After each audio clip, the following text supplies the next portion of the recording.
Hey, welcome to today's podcast. We are talking about leadership isn't a title, it's actually a frequency. You don't need to rank a paycheck or a fancy title to actually be a leader. You lead with your energy before anyone ever hears your words. Let's talk about how to embody leadership before results show up. And if we are meeting for the first time, my name is Brandy Shaver, and I am joined by the beautiful Carrie Heim, and we are Hello. co-founders of Beach Boss Influencers.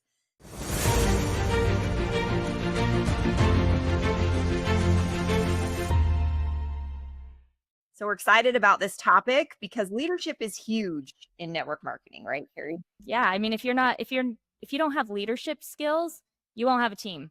I guess that's the easiest way to talk about it, right? So, one thing that we were very fortunate when we first got started in this space was that we were developed into leaders very quickly. We didn't have uplines that were near us to do anything for us. And so it was basically you and I running the show, trying to lead from the front, if you will. And so, the first thing about this, when you talk about frequency and leadership starts with you. Like it starts with yourself. And it's how you show up when no one is watching, because that's what really builds the leadership muscle. And so I know a lot of people are like, well, how?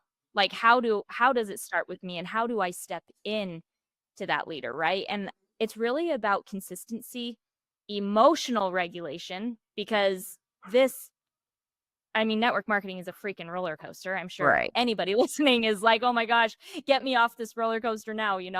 But it's also your energy and how you're showing up, because all this behind the scenes stuff, it matters way more than what people are actually seeing, because what people see is like a smidgen of all the things that are going on in your brain and in your life and in your team and while you're trying to grow this thing. Yeah, I think for me, leadership is about going first, right? That's one of the main things. Like, because when I got started in network marketing and I enrolled Carrie, I hadn't been in that long, right? Like, it wasn't like I'd had a ton No. of experience. It wasn't like I had this huge team, right? I just barely had started. I had never really done network marketing before, and I didn't have all the answers. And one pitfall that you're going to want to avoid here of not having all the answers is try not to become the answers, right? Like, Yes. you don't want to become the answers, because what happened to me is I learned very quickly that I needed to have all the answers. But then what happens, right, is you're not pushing leadership down. If Carrie comes to me every time and says, "Hey Brandy, how do I do this? Hey Brandy, how do I do this? Hey Brandy, how do you do this? How can I do this?" Right? That becomes a full-time job just helping Carrie get where she needs to go. So you have to push the leadership down into her, right? I had to teach her how to become resourceful. I took her out and taught her how to cold prospect. That present probably wasn't the best thing for her business, but you know what? I took her out and I It was taught all her. we knew. It was all we knew how to do, right? So you just have to go first in belief, in energy, and commitment. And I think the one thing that really nails this for me is that if you aren't doing the work to build your own business, your team isn't going to do the work to build their business, right? So it's Yeah. almost like you have to go first to show that, you know what, this works and I'm going to keep going even through the roller coaster of the ups and downs. Like, it's super important to remember, but don't become the tool. You have to create tools so that you're not the tool. Yeah, because I mean, to take that one step further, your team mirrors your energy, right? And so, like, if you have low energy, you're not going to have duplication. People don't want to be there. And this was true. There was a time when Brandy's and mine and, other beaches, when our energy was really low, we weren't doing the things to enroll. We weren't leading from the front. We went into micromanagement mode instead. And no team doesn't grow when they're being micromanaged. No. It wasn't until we switched to like group challenges and we brought the energy first, that's when everything changed. Duplication skyrocketed. People were excited to be in our team again. Like when you're plugged in, you're growing, you're investing, and you're leading from vision, that's when your team rises with you. And like Brandy said, when you give them the chance to rise, like don't like take it away, right? Yeah. So when we were doing these team challenges, we would have people come in, they were starting to enroll, they were starting to get team beneath them. And so rather than it being, the Carrie Brandy show or the Beaches show, we started pushing that leadership down where we would invite them to actually do the challenges. And there were some, they would do it and we were like, oh boy, maybe this wasn't the best idea. I do remember some of those times. Yes. but you have to keep with it, right? Because if you don't give them the opportunity to step into leadership, they'll never actually develop into the leader. And so, yeah, the first couple times, some of these people would step in and like do the challenge, it was rocky. We didn't get the conversions that we wanted. Uh-huh. But the more that they did it, the more consistent they were. And we just tried to transfer our belief in them. We didn't tell them they sucked, even though in the back of our head, we were like, whoa, that wasn't the best video we've ever seen. Instead, we just kept giving them that belief, pouring the energy into them.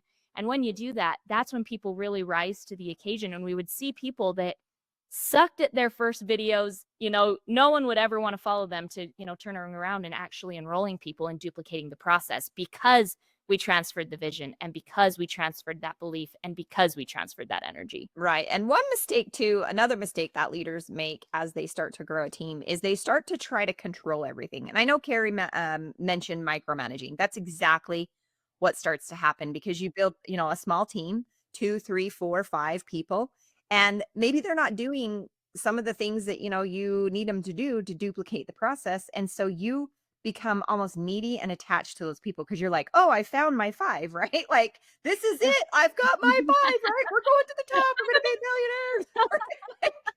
Right? It's such a lie, right? Because listen, you can't control other people. And when you do that, I know Carrie and I talk about a lot of this like some of our mindset stuff that we teach with our students, with our higher level Mhm. students, is you have to almost have a leaned out energy as a Yep. leader, right? Like you can't be attached. Like, if Carrie was going on vacation for a month and I needed to hit my new rank and she's not going to be building that month, I could be panicking, right? Like I could be like, shiz, I've lost one of my leaders and she's off on vacation, right? Which that would never happen. She would build at the same time. But do you get my point? You can't have that needy claw in energy where you're texting them, the last week of the month saying, hey, what can you do to get to silver? Or what can you do to get to, diamond this month so that my check doesn't go away? Now, I know you're not saying on the back end so that my check isn't less, but that's exactly what you're doing, right? And everybody can feel that. I've had uplines that were exactly like that, right? They would call the week before the end of the month. They would try to figure out, okay, who could I push in the bottom of my team? Who could I push my personals, right? Who can I like the last week of the month? Listen, guys, it's too freaking late. Like, Yep. hello, like that's not gonna you have 7 days, right, to hit the end of the month. And here you are messaging your people and asking, okay, what order are you gonna put in? This causes people ordering product they don't actually need. You will mess up the people pleasers because they are going to want to please you, but at the same time, they're gonna have resentment because 'cause they're gonna be like, "Wait, I thought she was in this business for me, not for her," right? So, think about the Yep. things you're doing, and really come at the place from integrity, I guess is the word, right? And sometimes we just get in our forward motion and we're not thinking about all the things on the sidelines, what people might be thinking, how they might be feeling, right? Take into consideration if your upline called you and said, "Hey, can you place a $4,000 order so that I can hit my rank?" Now, of course, that's not how you're going to say it, but that's how it's going to come across, right? So don't do stuff like that. Like, that's not how you're a leader. That's just means you're a dictator. And nobody wants to be friends or in a team with a dictator. I promise. It doesn't work.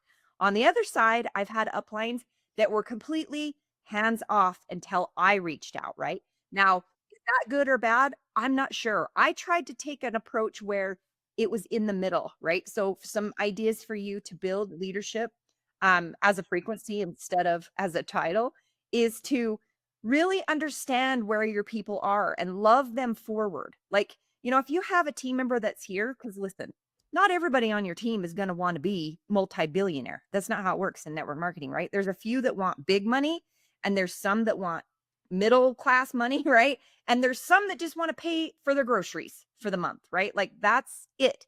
So loving them where they are and helping them move forward, but also understand that you don't sit with the sitters and you don't want with the wanters, right? You get your ass to work and get what you're doing going, and then help those other people do what they want. But don't force them. Don't be a dictator. And on the other side of that, don't be a breastfeeder, okay? Because that's the other problem, right? Is you become like this person that's always nurturing and on calls and in their drama and listening to their excuses and all the crazy, right, that can go on when you're working with people. It's important that you have boundaries, systems, and processes in play so that you don't end up breastfeeding your team because that ain't fun either. So, No. Yeah, I absolutely agree. And people do they duplicate what you do, not what you say. So if you're sitting here saying, "Oh, we got to go and we got to enroll more people," or like you better be, at best be out enrolling people, because you telling them what to do but not actually doing it yourself sends a complete it's like a you're that's the energy right there where there's the disconnect, yeah, where that could very well be why your team isn't growing. Rather than going out and asking your team how they're going to help you hit your rank, just start going and enrolling more people, right? Lead go from the do the front work. that way. Yeah, go do the Go work. do the work. And here's just some, like, I guess, practical ways that you can grow your leadership daily. You got to be taking care of you first and foremost, because if you aren't taking care of you, you can't help your team, right? Remember, like the analogy on the plane, when if the masks come down, you're supposed to put your own on first and then help the person next to you. You cannot give from an empty cup. So, whatever it is, what is it each day that you need to do to anchor that energy? Right? Is it, for Fran, it's meditation. For me, it's exercise. I have to be in the gym every day. I know that Brandy loves to read. That's part of her, like, development that way. So, what is it for you? Like, what's that non negotiable each day that's going to keep your energy high? And then invest in mentorship and systems, because if you want to be a leader, you have to be in the room with other leaders, because it's the people who are actually doing the thing and where you want to be, running the play you want to play. You need to surround yourself with those people, because if you're an island over here by yourself, it's going to be 10 times harder to stay in that energy of growth and duplication and being able to help your team. Surround yourself with those other leaders, and then communicate that vision while you're still building it. I remember when I was first getting started in network marketing, I would be like, it was almost like a relationship thing. Like, oh, I'll build relationships with people once they're on my team. How does that even freaking work, right? Like, you have to have in a relationship in order for people to even want to join your team. Or I'd be like, you know what, when I hit, this rank, that's when I'll step into leadership. Like, no, leadership happens because you step into it. You have to actually do the do before the result happens. And so, what is it each day? What are those non negotiables? What are you doing in your DMO, right? That is going to actually create that leader within yourself. you know, Ask your team. One thing that Brandy did, she would call me, and it wasn't at the end of the month, it was at the beginning of the month. And it was, "Hey, what can I do to help you grow your business this month?" Right? And we would create a game plan. I would set my goal for the month, and she would be there to help me that way. I still had to do the work. I wasn't a monkey on her back, right? I still had to do it. But because of that leadership and her simply like reaching down to help pull me up at the start of the month, I didn't feel like she was looking at me like she just wanted my money, or I was just like a number to her. I was a human being that had goals of my own, regardless of what happened the month before. Right. And so it kind of comes down to that you love everybody where they're at. You can't do the work for them, but you can lend that helping hand and transfer that belief, vision, and energy, you know, at the start of the month is going to go a whole lot faster or a whole lot better than the end of the month. Right. And some things that we put in play that might help people really understand how to start this. Like when we started building our team, it literally was just me, Wit, and Carrie. Like that's Mhm. it. Right. So Yeah. we'd enroll a couple people. And what we ended up doing is once we started building online, is we created a culture that was online. Right. So every week we had a team meeting, they would come, we'd do a simple training on where they were and how they move forward. They could ask questions, right? They could be part of it. It was a live, like we were together in a Zoom, in a Zoom room type thing. But we created that culture and that's how we loved everybody, is that they were all welcome to come to that weekly meeting. We would give the announcements, we would give the plan for the month, we would give like what the team was doing and what they could plug into, right? And that's really how we started. Cause I know some people are like, well, I want to be a leader, but they're waiting for themselves to be perfect or waiting for them to be different or waiting to know more, right? You just literally just step into it And I think the thing that really worked for me, because listen, I've struggled with imposter syndrome since I was born, is what it feels like, right? You never feel good Yeah. enough. You never feel ready, and it never happens fast enough. None of it, right? You're like, like this is crazy. But I think the way that it worked for Carrie and I is we took the focus off of ourselves and we started focusing on other people. How might we serve them, right? Instead of I need Carrie to do an order so that I can get paid, right? It wasn't Yeah. that. It was the service. And yeah, I had to sit back and think, okay, how might I help Carrie get to her goals? Because yeah, she's told me this is what she wants to do, but how can I help her without doing the work for her? And that was a simple sit down session where we went over goals, where we went over what she was struggling with.